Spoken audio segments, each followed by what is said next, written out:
Hey there, Walking the Floor listeners. This is Chris Shiflett. In case you don't know, I have a brand new vodcast, which is like a podcast and a video show called Shred with Shifty, where I'm interviewing some great guitar players and have them teach me specific guitar solos they played on their records. We just dropped the first episode with Alex Lifeson, and he's absolutely amazing. I'm going to post it here, but in the future, it has its own RSS feed. So look for Shred with Shifty wherever you get your podcasts. And if you want to watch the super duper video version, you can go to volume.com/shifty. That's where all the video content is going to live. And this very first episode, you can actually find it at Premier Guitar's YouTube channel as well. But that's just the first one. Then from then on out, volume.com/shifty. That's where you find them. So check it out. Make sure you get on over to the Shred with Shifty RSS feed and subscribe today. Thank you.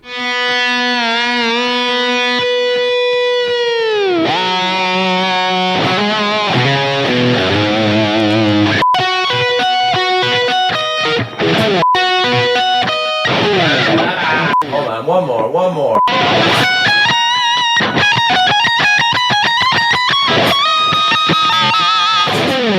Close enough for rock and roll. 1, 2, 3.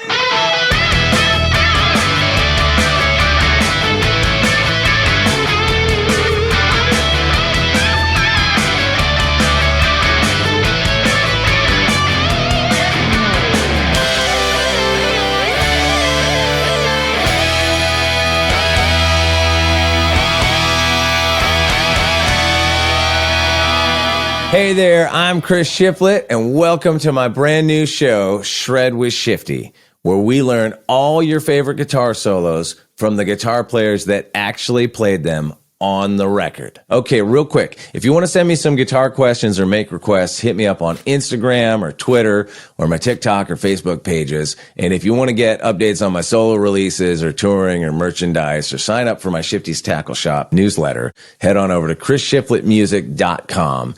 And of course, follow Shred with Shifty at volume.com/shifty and wherever else you download podcasts to always get a front row lesson from all your favorite guitar heroes. All right, let's jump in. So when I was about 10 years old, my older brother Scott brought home a record by a band that I had never heard of called Rush. And that record was called Moving Pictures, which seems kind of ridiculous now because it's such a classic. But at the time, it was like sonically and stylistically a little bit of a departure from, most of the stuff that was dominating our turntable at that time, like Kiss, Black Sabbath, Aerosmith, those kind of bands. Now, this was, of course, the Guitar Hero era. And all of a sudden, we had ourselves a brand new hero named Alex Lifeson, which is why he was one of the first people I reached out to when I started trying to line up guests for the show. And with so many great solos in his catalog, it was hard to pick just one, but we did. We're going to focus on the lead from Limelight, which does exactly what a great solo should do. It's a scene change, it's kind of emotional, it builds, and yes, it shreds. Now, on a side note, let Alex Lifeson be a guiding light for all potential Shred with Shifty future guests.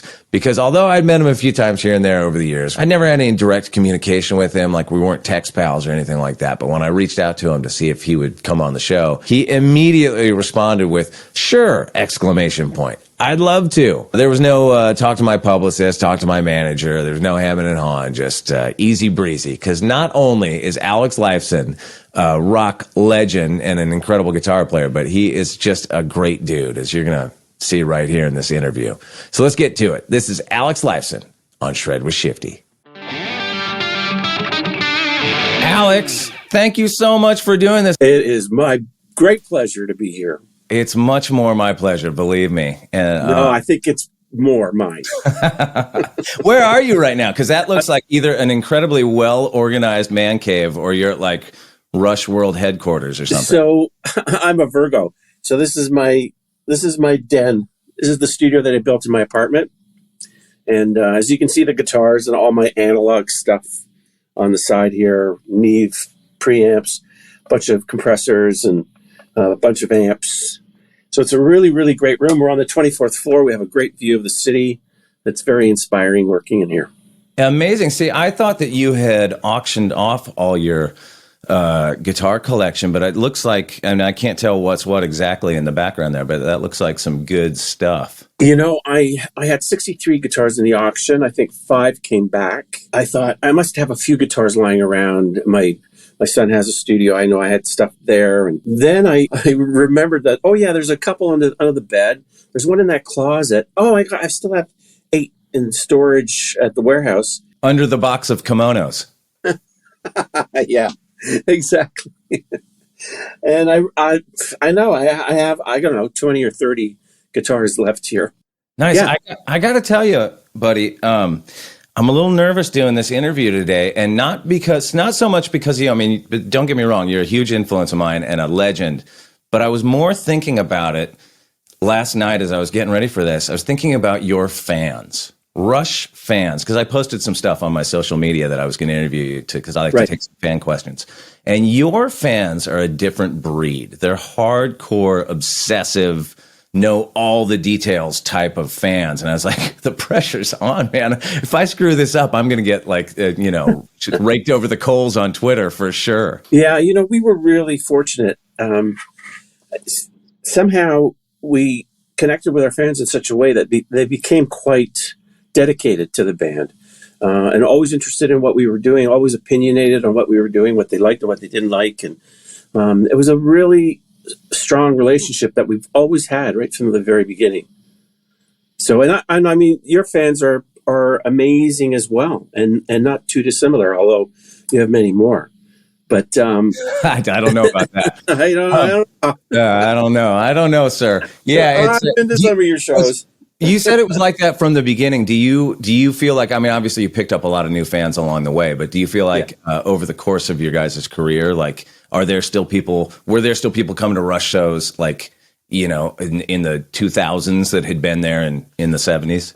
I think there was a certain attraction to the band in the 70s up until about Moving Pictures. I think a lot of our European fans, especially in the UK, were probably more a part of that earlier generation. And I'm not sure that all of them carried on. There was a sword and sorcery kind of period that we were in. And we've gone through different levels of fandom over the years. I think later on in the early 2000s with I Love You Man, and when we had the documentary come out, it brought in a lot of fans, especially female fans. That's something that we never had. We always that's like one of the great stereotypes of fans, is that it's just a room full of dudes. It's so true. I think our female fans amounted to maybe 3% of the audience in those early days. But after that movie, and especially after the documentary, and I think there was, there was a lot more of our personal character that came out in that documentary. And I think a lot of women connected, especially married women connected to it, that we were family guys. We had kids. We married early, all of those sort of things. And of course, your sense of humor, like you guys are funny. And that doesn't necessarily come across because you don't make silly, funny music. It's no, it's pretty serious. Yeah, I mean, there are moments, but no, it's true. Oh my God, we laughed so much over those 40 years. It was so much fun being together, and we had our rough times, where we were tired and stressed. But generally, we just laughed so much and just had such a great time. Well, you talk about that period, the difference between the 70s era and Moving Pictures, and I think of permanent. To me, like, maybe it's because Moving Pictures was the latest Rush record when my brother brought that record into our house. So I think of that era, Permanent Waves, Moving Pictures, Signals. That's like a one chunk, in my sort of nostalgic memories of your music. But like, was that, and it was a shift musically. And just music generally was changing. New wave was coming in, and just the MTV was starting to happen. All that stuff there was a kind of a big shift, moving from the 70s into the 80s. Was that a conscious decision or effort on your guys' part to change your sound, or were you just sort of caught up in the zeitgeist? I think after we did Hemispheres, that was such a difficult record for us to make. And we felt like we'd really worn out the whole idea of a concept in terms of a whole side. Now, I mean, I think all our records are conceptual. Neil wrote that way. You know, he would get into a groove and basically write everything about that particular subject from all angles. But to do a true concept record like 2112 or Hemispheres, we felt like we came to the end of it. Yeah, and like you were saying, everything was changing. Music was changing. We wanted to write in a more economical way, shorter songs, but try to get the same impact and get all that stuff that we wanted to do fitted into a 4 or 5 minute package rather than an 11 or 12 minute package. You know what's funny is because I always think that is the early period of Rush is like, you know, songs that are the whole side of a record and all that thing, and then the period that we're talking about is like you said, more economical, shorter songs. But then I went back and just looked. I wasn't listening to your entire catalog yesterday, but I just looked at the song lengths. And in fact, in the Permanent Waves moving picture, there's still long songs on those records. And on the early records with the really long songs, there's most of the songs are still like 3 minutes long or something. You know what I mean? Yeah, but they were in an intact kind of right. Yeah, that's true. Like so many. Natural Science, I think, is 9 minutes. Xanadu's 9 or 10 minutes. Yeah, we continued writing long stuff, but it was a little more disconnected. Who were you? What were the like up and coming guitar players at that time that were influencing your playing and your approach and your tone? I always think of like, you know, like the era that we're talking about, like Andy Summers and maybe The Edge or people like. Who were you listening to that was having an impact on what you were doing? Well, I loved Andy Summers playing.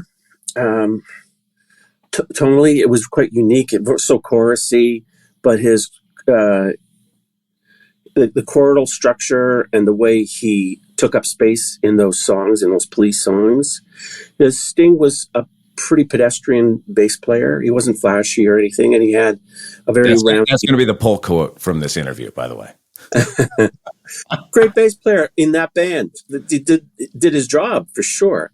Very melodic, and he's a great bass player, but he wasn't too flashy. It didn't take up too much space. Sure. And I think that left more room for Andy to create a broader palette in behind, sure. You know, a really great drummer and a really great bass player and a great vocalist. So it was a whole different context from what we were doing. Alan Holsworth, maybe a little bit earlier, but through that period as well, he was such a fantastic lyrical player. I mean, he played like a sax player, and I know he played sax as well, but all his phrasing was like that, and his use of the vibrato arm was what really got me into using a vibrato arm. I thought, you know, I'd never heard it. It wasn't a whammy bar. It was a vibrato arm, and he would gliss between notes and phrases, and in such a way, it was stunning to listen to. Well, there's a lot of that in the solo for Limelight that we're going to focus on today, which is why I brought this Charvel. I don't have a lot of guitars with Floyd Roses on them, and in trying to sort of woodshed through this solo, I realized I'm terrible with the tremolo bar. You're going to have to tune me up on this thing today. Like I make a lot of noise with it, but it's so beautiful the way that you're sort of sliding into the notes. Yeah, it's kind of funny with the vibrato arm. It's a very delicate appendage to the guitar. You know, I think the way I use it generally is, you know, I'll play something.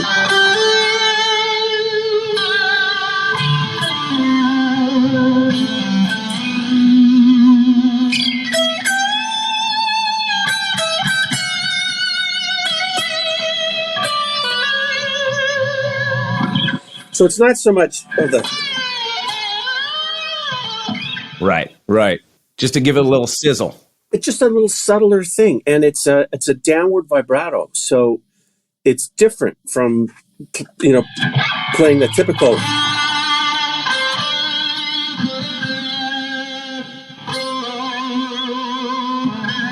Right. Yeah, I just think it has, it's more emotion. who were the guys that you were listening to when you first started playing that made you want to be not just a guitar player, but a lead guitar player? A lead guitar player. Well, I love Pete Townsend, but I never considered him a great lead player. I think his strength was in rhythm guitar and a great songwriter. But for me, I would say Jimmy Page was probably number one for me growing up. I really loved his playing, his attitude, the look, like everything about him was something that I wanted to emulate.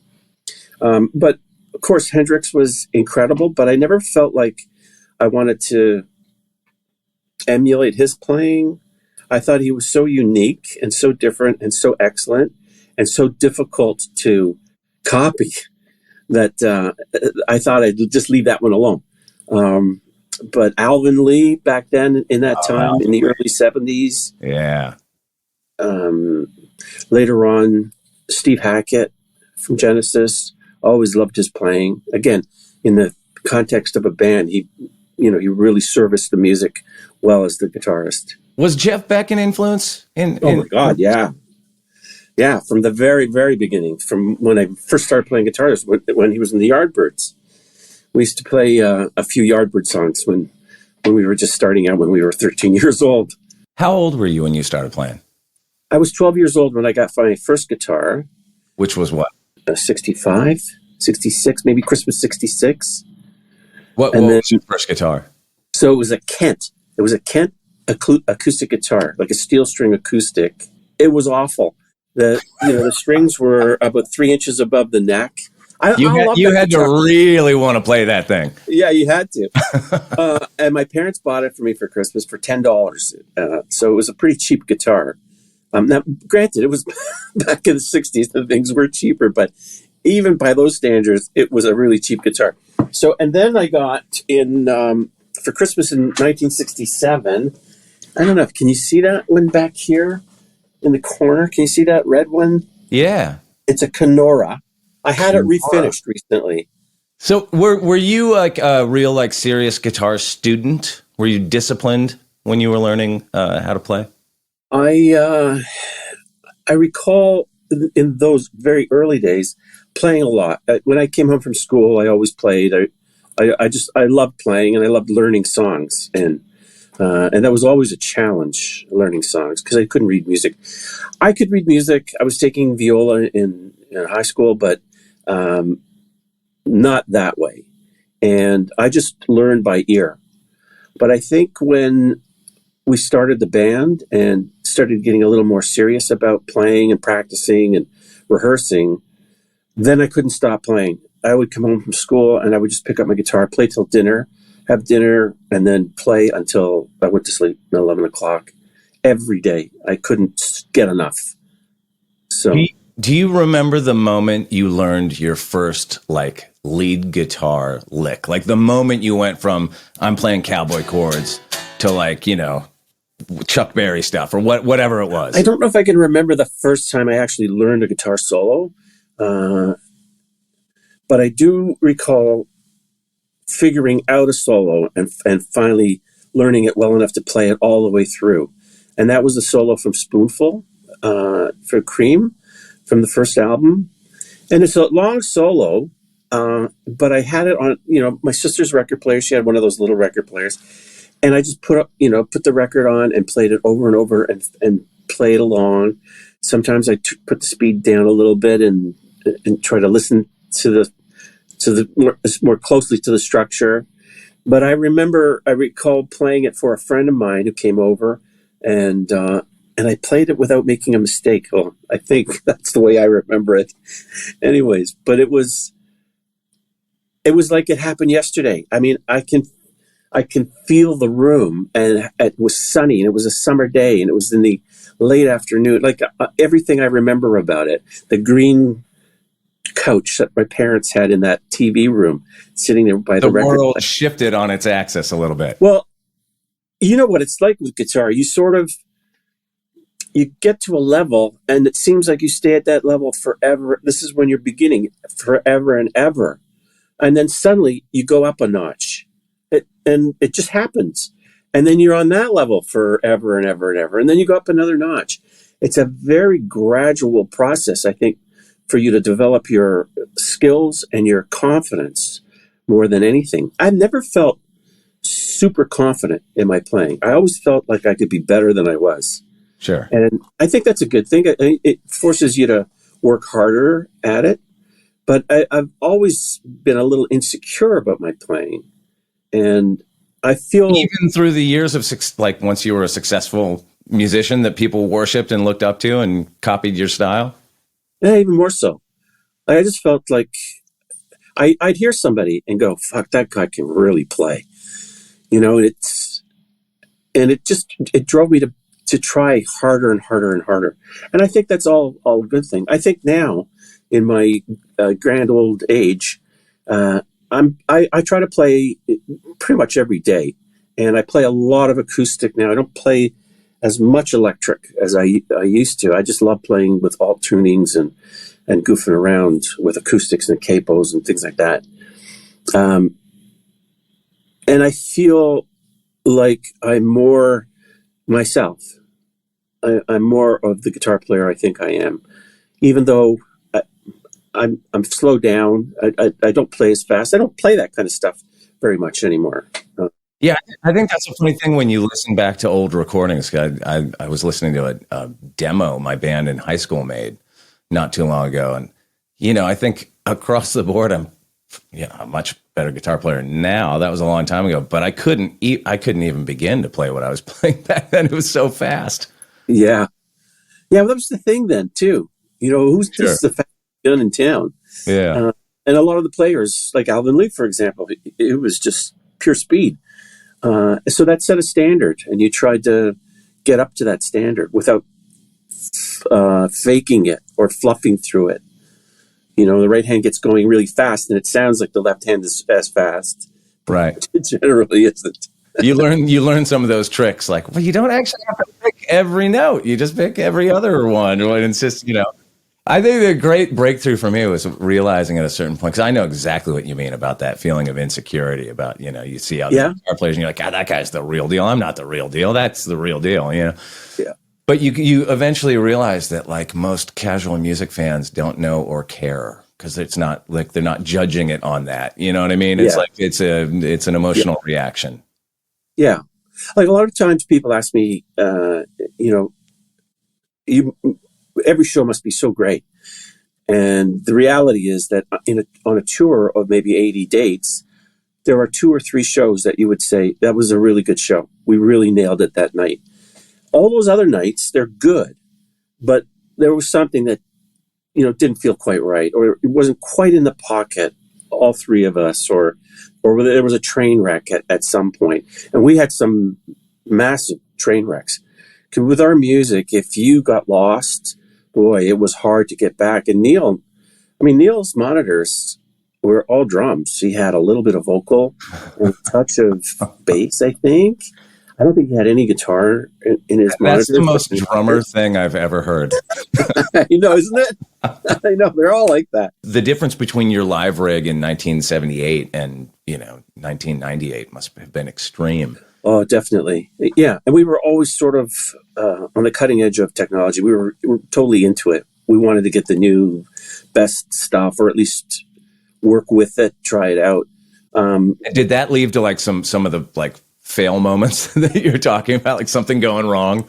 Sure. Yeah. Oh yeah. There were lots of moments where stuff would just cut out or wouldn't work, period. I think in the very beginning, I had a distortion box and a wah-wah, and that was kind of all that was available for effects. But once we started touring, in the early days, it was pretty much, I had a phase shifter, a Maestro phase shifter. I don't know if you know that one. It was a really cool little phase pedal. It was almost like a box, it was about this big on the floor. But as things progressed and we got to the mid 70s, and that jazz chorus, that Roland jazz chorus came on market, and I was just blown away by how that sounded. I used to sit in the studio in Rockfield when we were making A Farewell to Kings. I would just sit in front of that amp, and it was stereo, and it sounded, I never heard anything so creamy and beautiful. And I got addicted to it. And I used the chorus on a lot of records. And when I listen to some of those records now, for example, we just re-released Signals. And I listened to it, and it's just chorus all the time. And I would never do that now. But back then, I just loved the way that sounded. And Andy Summers, another one who's, almost exclusively chorus pedal on his sound. Would you bring that amp out with you in addition to whatever else you're playing, high watts or Marshalls or whatever? Or did it just become that? Well, the Boss chorus pedal followed soon after that. So that was in the studio with that amp. It was a new thing. So I got the chorus pedal, and that was the original chorus pedal. It's, quite large. I still have it in my drawer, the original pedal from 1976. Yeah. Does it still work? I can get it if you want it. Yeah. Yeah, no, it works great. But it's so much easier now just hitting a plug-in when you're sitting here working away.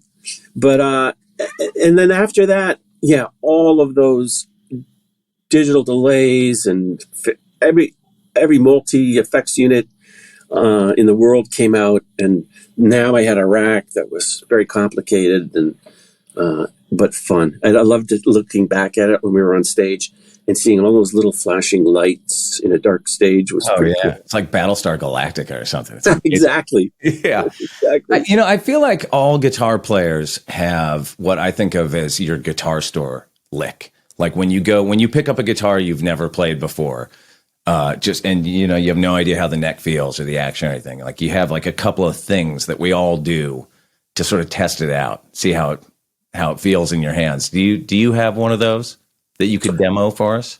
Oh, actually I don't, but generally if I'm just checking a guitar, I pick it up and I start playing some lead stuff, just...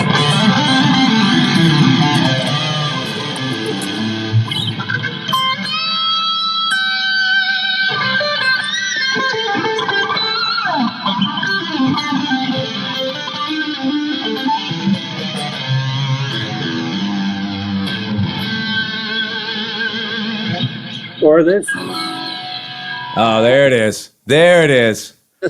That's what I was looking for right there. Yeah.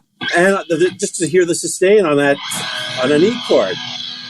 Generally speaking, when you're in the studio and you're putting together a solo, what's your approach? Do you come in with it kind of written out and prepared, or do you just noodle till you find the magic? Yeah, that's a great question, because I think I work quite differently from a lot of people. I will work on some solos, but I would say by far, I like to leave it until the day. And typically, I don't do more than about 5 takes. I find that those first 5 takes are the most pure takes for me, where I'm just not thinking about what I'm playing and I'm just playing. I'm caught up with what I'm hearing and how I apply the solo to what the bass, when I say bass, I mean B-A-S-E, of the song is, the structure of the song, the tonality, the emotion, all of that stuff. I'll listen to it numerous times before I actually play a single note when we're doing solos.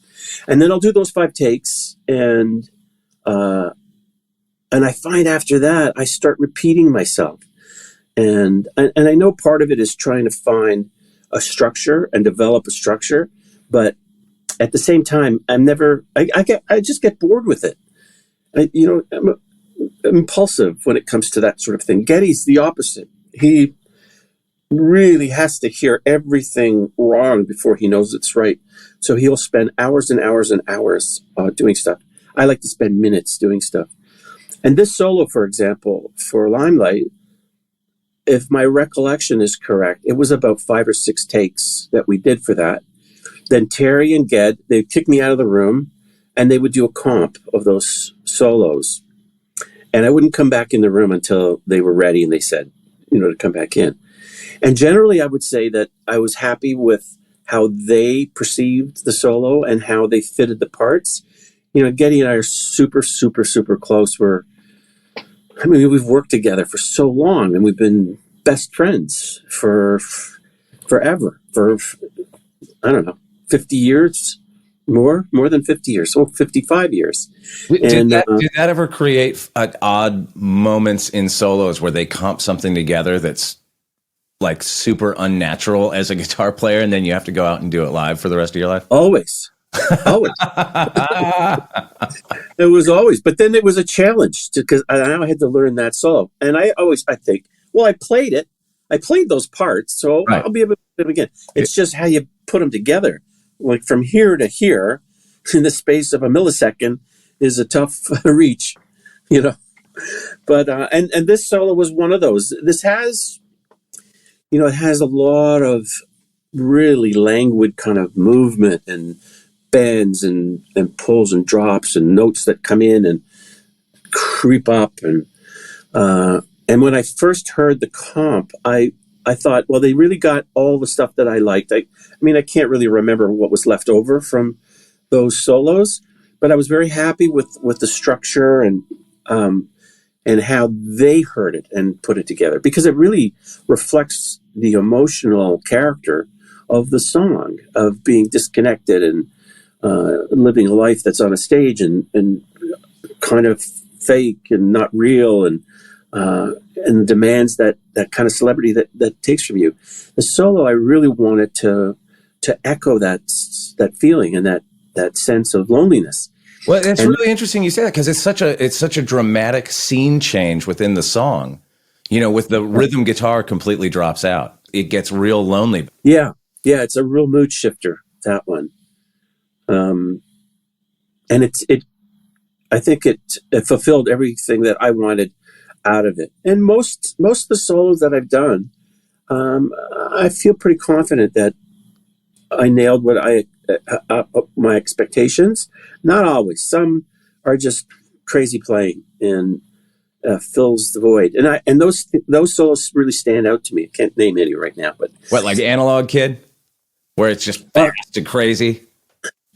Well, that Analog Kid was fast and crazy because I wanted it to be really energetic and crazy. Yeah. And it is, that I had a what do you call it? Like a harmonizer pedal that kicks in, towards the end of the solo, and it just creates so much tension and angst and the teenage kind of sensibility. So that was satisfying to me. That did do what I intended it to do. How did those shifts, I think of your music like the keyboards are maybe getting a little more prominent, things, the dynamic musically is changing. How did that affect your guitar playing? Well, I would say that in the beginning, around the time of 2112, just a little after that probably, and we introduced the Mini Moog and bass pedals, and Geddy and I both had bass pedals. And, Taurus pedals, right? The Taurus pedals, yeah. We wanted to expand our sound without expanding the size of the band. So we took it apart ourselves to learn how to play those things and add them into the whole mix. I think around the time of Power Windows, where we sort of reached that peak of keyboard use, and it got much more difficult for me to feel comfortable in what I would typically do in our music. And quite often those keyboards were recorded before the guitar was. So it left me to have to recreate or create parts that I didn't really intend to fit in, and a tonality that was sit on top of these very, big middle frequency keyboards. That was really, really challenging. I used around that time. I used this guitar was called a Signature, and it was single coil active pickups. So very, very clean, very chimey. I hated that guitar. That guitar was like an awful guitar to play. I'm sorry. What was that? What was the brand? It was called the Signature, and I had a few of them, a white one and a red one. Yeah, it was a Canadian company that made them, and but I liked how the pickups cut through all the keyboards, and kind of put the guitar up on a higher level on top of the mix of all of these sounds. But it was super challenging to get that. It's very difficult to do like a heavy rock guitar in amongst all of this keyboard stuff. And I mean, I love that. I love those records. They're very different in terms of our whole discography. Those really stand out as very, very different records. They have a very different feel, crisp, clean, with all of this intricate keyboard stuff. But it was hard. And I'm not sure that I felt like this was where Rush should be going. But we went there, and I was along for the ride, of course. And then after that period in the early 90s with Counterparts, we went back to more of a heavier sound, but still used keyboards in a supportive way rather than a featured way. Wait, so was the signature guitar you're talking about, is that the Sportscaster? Oh, no, it's the Sportscaster. That's the Hentor. Okay. Yeah, that's the one that I actually used for the Limelight solo. So in the late 70s, I had a Strat that I would use as a backup guitar. I might use it for a couple songs, but generally it was a backup. In case I broke a string, I'd just play that for a song or two and get my guitar back. But I wasn't crazy about the sound, the difference between the Gibson and the Fender. So I dropped a humbucker in it. I actually did it myself. We were on tour in England, and there are some great pictures of me sitting in the dressing room, with all the like a saw doing. Are you like routing out the body of the guitar to absolutely, yeah, really? And cutting the pick guard and the whole deal. And I dropped the humbucker in, and right away I really loved the way it sounded. Now it had the balls, but I still had the middle and bridge and forward pickup that were Fender's single coil, so I could get a nice clean tone without having to turn way down and change the amp settings. And then I had the Hentor built by Venom in Music. They were a company in Maryland, I think. And it was based on that black one that I reconstructed. And then there was a red one that they built after that, which is sort of what this one is supposed to remind us of. The signature was a completely different thing. It was a single coil. The neck sat very high on the body. So it was just awkward, and it felt awkward, and it felt stiff, and I didn't like the neck. And, it had one of those weird kind of headstocks, and I did the best I could with it, but I was so looking forward to getting out of that mode. And then I went right. And then in the early 90s, I started using Paul Reed Smith a lot. I love those guitars. They're so well made. Every PRS that I got out of the case, perfectly tuned, felt amazing. Really, really enjoyed them. The only thing that I missed was the size of a Gibson humbucker. So when I went back to using Les Pauls and mixed it up with the Les Paul and the 355, I could hear the difference in the thickness and warmth of the Gibsons. So I sort of reintroduced them into my repertoire of guitars. You mentioned you were playing the Sportscaster for the solo for Limelight. Do you remember what amp you were playing through and what pedals you had on it? Yeah, so I talked to Terry the other day. I was asking him if he remembered anything from the session, because I mean, that was a long time ago. It was 43 years ago, and I can't remember things from 40 minutes ago. So he was in sort of the same boat. I thought we put the amps outside. I would have, at that time, been using in the studio for that. I probably used Marshall head with maybe my Marshall cabinets. And I probably had one of the Marshall Countrymen. It's a Twin 12 amp, or Clubman, a Country Clubman, or Country Club, something like that. I can't even remember. They were great. I saw Alan Holsworth was using those amps, and he had such a great tone. That's why I ended up getting them. And it was around that time, I think. And for pedals and effects, I think I was using a loft for that soft phasing. And we would have set up probably a tape loop for the delay. Oh, okay. So it wasn't like an Echoplex or something. It was. No, I don't. Was I still using my Echoplex then? I don't think I was. I think we set up a proper delay with a 2-track tape, which was common. But that's what we did a lot back in those days when we wanted to get longer delays. Because the digital delays were just coming online, and they were all pretty short. I don't think you could get more than about 250 milliseconds back then. But the Loft was a great unit. It was a company in New Hampshire, I think, that made them. And it was like a chorusy phase unit with a very short delay. But they had a really beautiful chorusy effect. And you could create that soft, gentle phasing as well. Alex, are you ready to break this thing down nice and slow so we can follow along? Okay, I'll try. All right. So it's not easy to play slow. I know, right? But it gets easier every year. So let's just first do a little housekeeping. So the solo section of Limelight is in G sharp minor.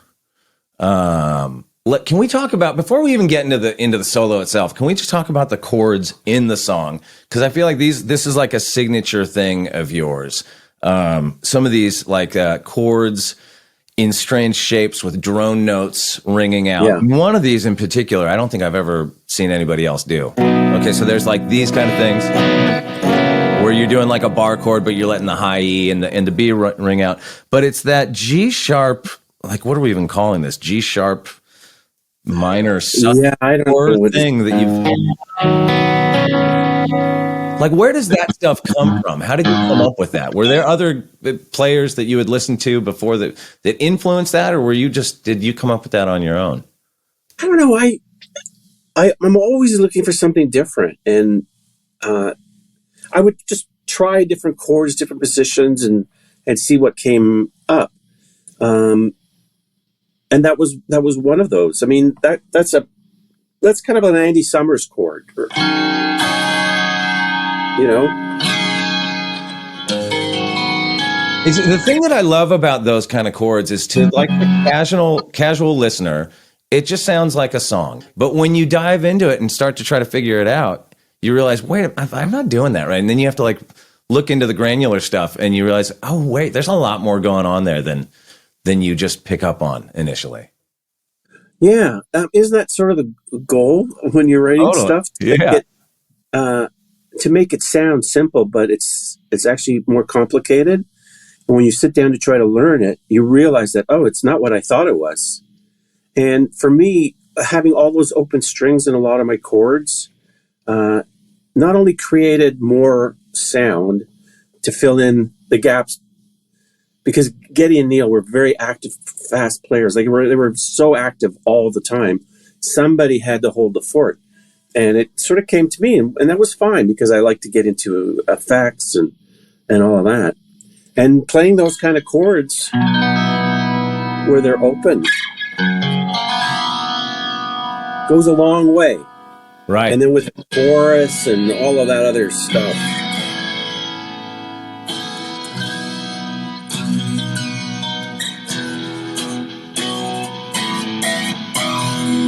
Yeah, even in some of that stuff, I think it's so great where you got like you're keeping your finger on the high B. That one, yeah, so cool. It sounds great. Like that's a great sounding chord. That's just an A chord, right? With that added second.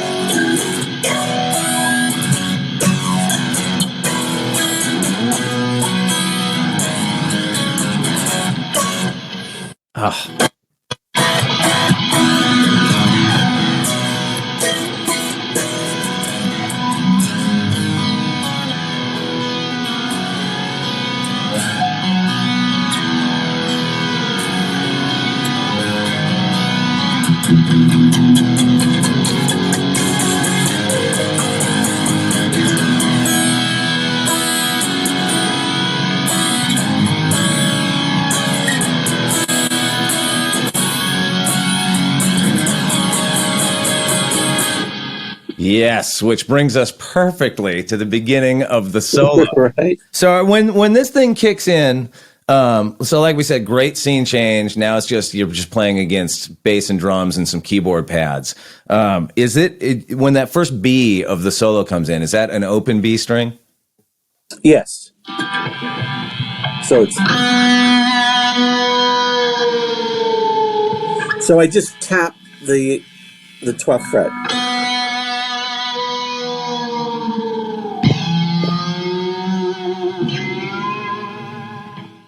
Okay, I was wondering with that when that harmonic comes in, if that was like a happy accident in the studio, or if that was like an intentional thing. You're not picking it; you're just tapping it. Yeah. Yeah. Yeah, and then it bends, and that comes back up. And where is that? That's what, on the 4th fret on the D string? Yeah, that's the F sharp, 4th fret on the D string. So this goes down.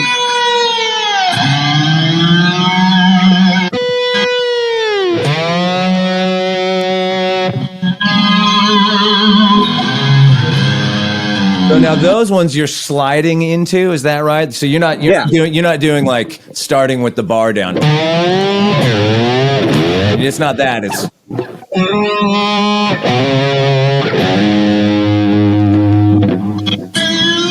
And then that's a lift. And where's that? That's the see, now that's the when we get to that part of the solo, I think that's really interesting because that's the solo's in G sharp minor, but you're coming in on the flat 7 and kind of hanging on it for a while, which is like a little, it's a little ear twister. Yeah.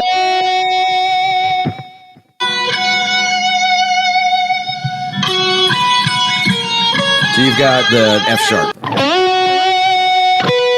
Going to the flat 7, minor 3rd, flat 7 octave. And then this one, when you get to that, is an inch, like, for if it was me, I would have probably gone like just a regular minor 3rd to the 4 to the tonic, but you go to the A sharp. Which is like, that's like a somewhat unusual choice. Yeah. It has to be fragile and borderline breaking down. That's how you feel. Fragile and borderline breaking down. Yeah, that's the whole idea of being in the limelight, And I wanted to echo that.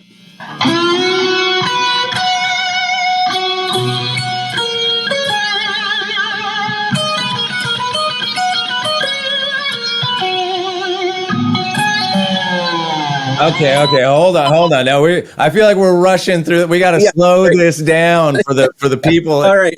Slow down. All right, let's break that down really slow. So we kind of covered that first bit.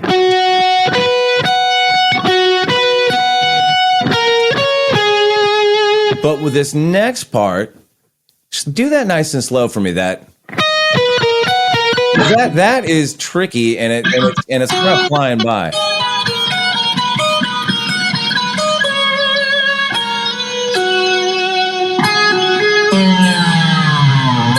Okay, interesting. So let's talk about that real quick. That pattern you're doing, is that something you just came up with in the studio that day, or is that like one of your sort of grab bag like patterns? We all have like those kind of like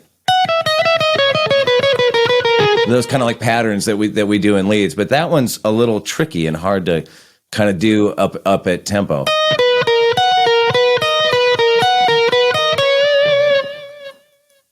Yeah, it was on the day, and it was supposed to, again, just represent that feeling of not being in control and very fragile, shaky. And then the next part, you do that, you do a little dive on the tonic, but then you're going to the open G string, which open G in the context of this solo is a strange note. But is that just throwing caution to the wind, and you got the tremolo down? It's not really hitting the notes. Exactly. It doesn't. Because it's not really. You're not hearing that. You're not hearing that note really. It's just.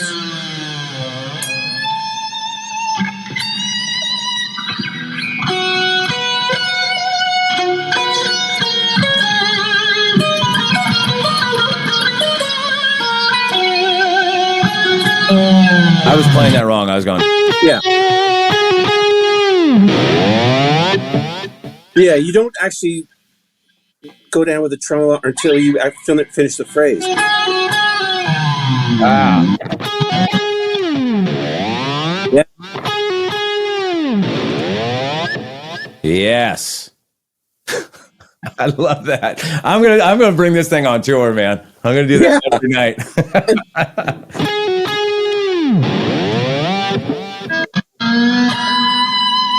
Now, the big finale thing, it's really like by this time, it's like the band's revving up and the solo's revving up right along with it. With that first bend after that big dive, it goes, you're bending up to the minor third. Are you doing a half step bend or a whole step bend? Is it this?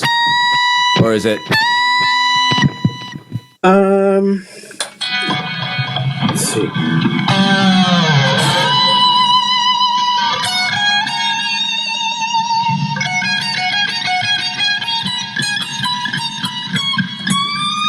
Okay. So that second part after the bend, and then you're picking that. I thought that was a. Well, I play it now, picked. Oh, okay.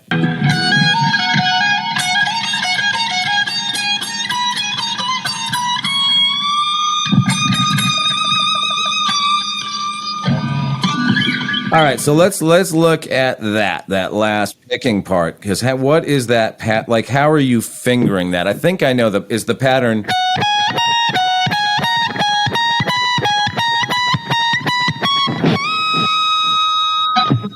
Which those kind of licks are really difficult. I feel like, because you've got, it's like three notes that are a whole step apart.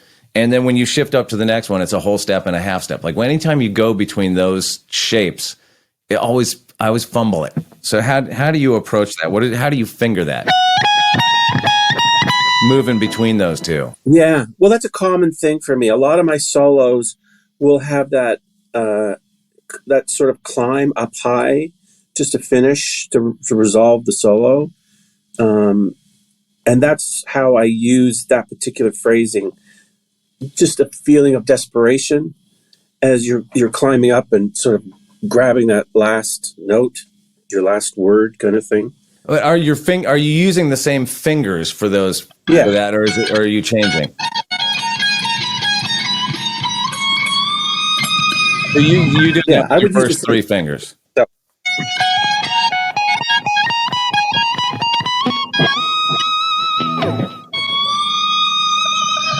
Awesome.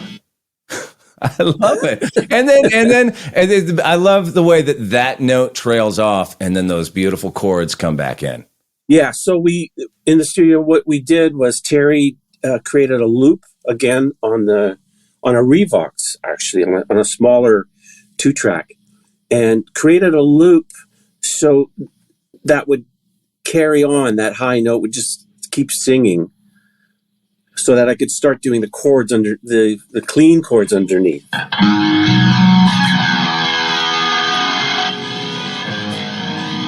On top of that.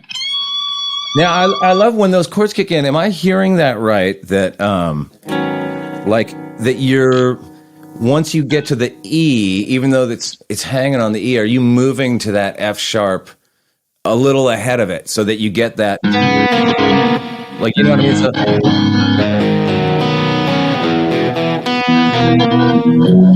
Yeah.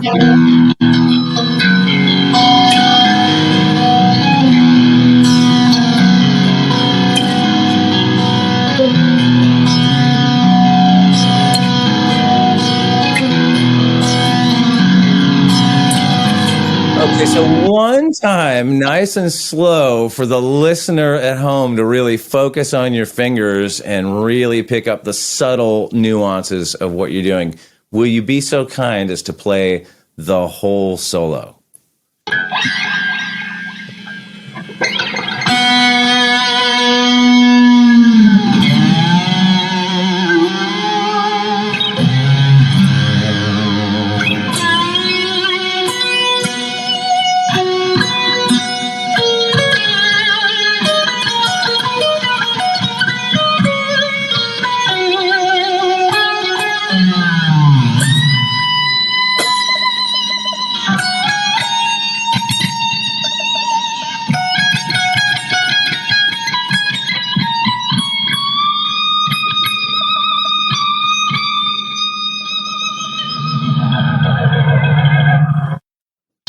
Oh, thank you, Alex. Lifeson, come on.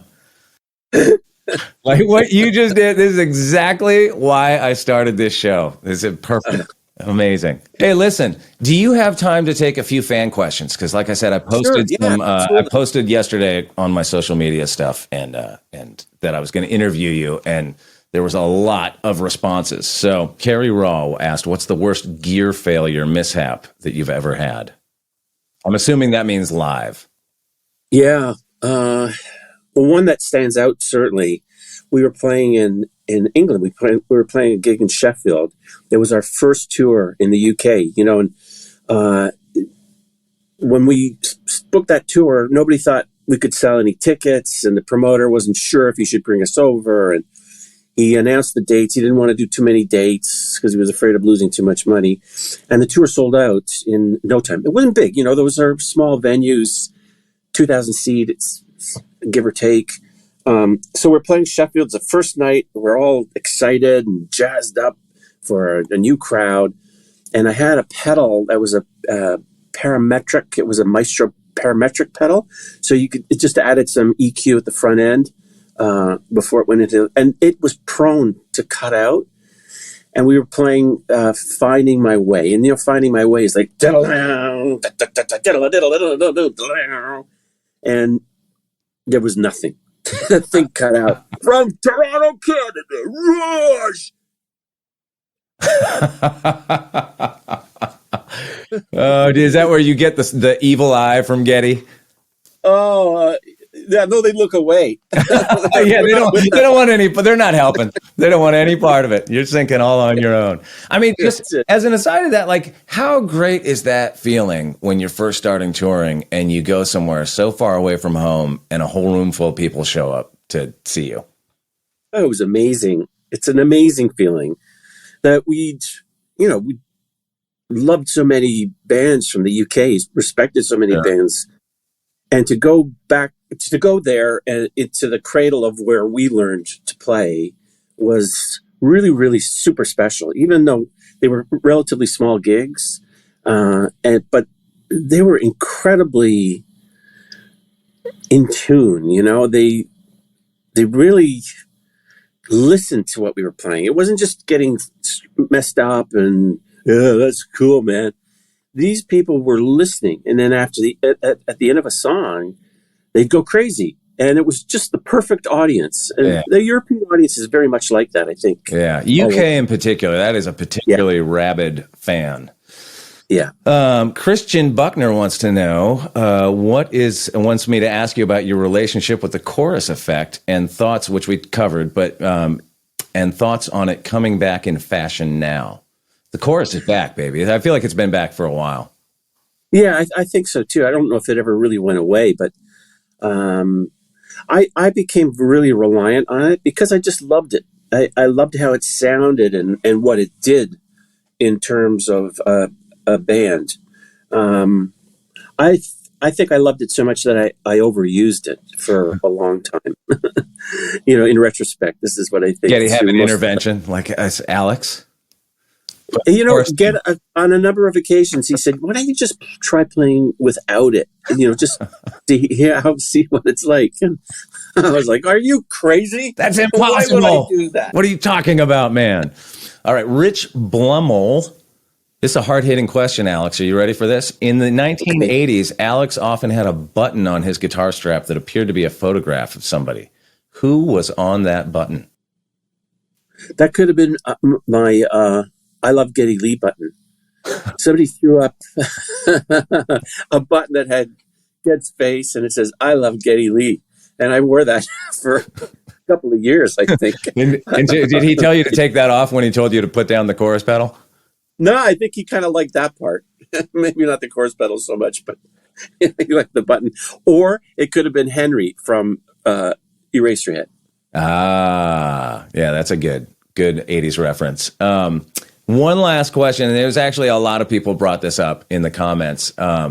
How do you feel now about your Rock and Roll Hall of Fame speech being regarded as like one of the greatest of all time? So I went back and I rewatched it and just chuckled. But did you rehearse that? Like, was that? I'm sure you've answered this question 8,000 times, but like that was real commitment to a gag.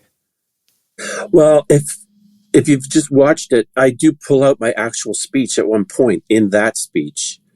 This is my speech that I wrote for this thing tonight.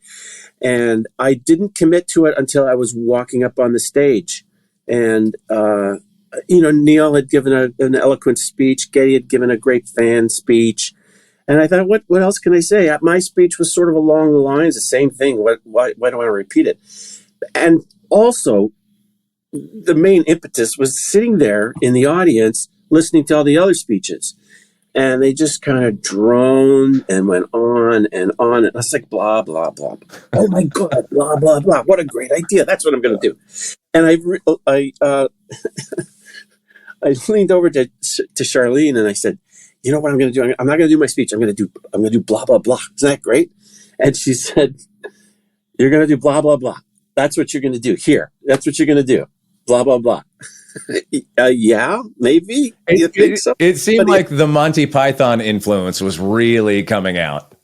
Yeah. And the funny thing is, Ged and Neil had no idea what I was doing. I was animating the whole history of the band and how we got to that point. And I think in the audience, you could tell, certainly this is what I've heard from a lot of people, that, we could see that this was the story of the band. And taking the digs at Rolling Stone and all of that stuff. But they were behind me and they couldn't see all of this. So they wanted to kill me. Like they wanted to really kill me with a knife or maybe an axe or something like that. And it's funny because Neil was quite upset that night afterwards. Oh, really? Yeah. He was like, how could you do that? For all this crap that we went through to get here, and they finally brought us here, and you kind of did that. And it's a fucking rock band. Reverence is important. Right. Besides, I was just telling the story. Especially in a room full of people that probably gave you guys bad reviews for a very long time. Sure. And the thing is, the next day, Neil sent me an email, and he said, I owe you an apology the size of Texas, because all his friends and buddies were writing to him saying, Alex's speech was amazing. That was just unbelievable. And then he got it. And I think once he saw it, you could see that how the story it came about. But they were both kind of upset. That's classic. Well, Alex, dude, thank you so much. I really, really appreciate it. This has been an amazing way to kick this thing off. So thank you. Yeah, it's my pleasure. I really, really enjoyed it a lot. Anytime. I can't wait to see those new guitars. Yeah, coming soon. Awesome. Thanks, pal.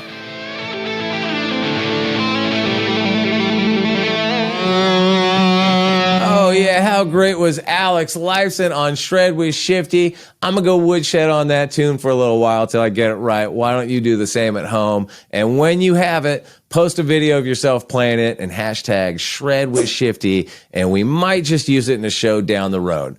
All right, that's it for today. Thanks for listening. Thanks for watching. Keep shredding. We'll see you soon. 1, 2, 3. All right, everybody. Thanks for hanging out with me and checking out today's episode. Shred with Shifty is created and hosted by me, Chris Shiflett, and produced in partnership with Double Elvis, Volume.com, and Premier Guitar.